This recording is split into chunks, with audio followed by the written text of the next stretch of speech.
Náš bežný nosič flexibilných riadeľov má priemer približne 45 cm, čo je 18 palcov. Je skvelý na prenášanie jedného hriadeľa, možno až do dĺžky 30 metrov alebo 100 stôp vášho hriadeľa s priemerom 5/16 alebo štvrť palca, čo je 6 alebo 8 mm. Ale čo sa stane, keď začnete prenášať väčšie, dlhšie a ťažšie hriadele? V takom prípade začína byť trochu ťažšie prenášať taký väčší hriadeľ a práve preto máme nosič na ťažké zaťaženie.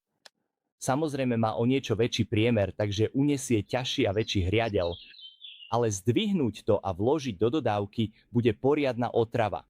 Takže to, čo sme urobili, je, že sme vpredu vytvorili malé držadlo s valčekom a vzadu medzi kolesami máme ďalšie držadlo. Toto slúži na to, aby ste mohli páčiť nosič na zadnú časť dodávky, takže nemusíte používať vlastnú váhu na zdvihnutie celého hriadeľa a jeho vloženie do dodávky. Stačí ho len zapáčiť a odvaliť na miesto. Vo vnútri je druhý držiak na hriadeľ, ktorý pravdepodobne pojme asi 15 metrov alebo 50 stôp vášho štvrťpalcového alebo 5/16 palcového kábla, čo je 6 alebo 8 mm. A áno, o to tu celé ide. Ďakujem za sledovanie. Čau.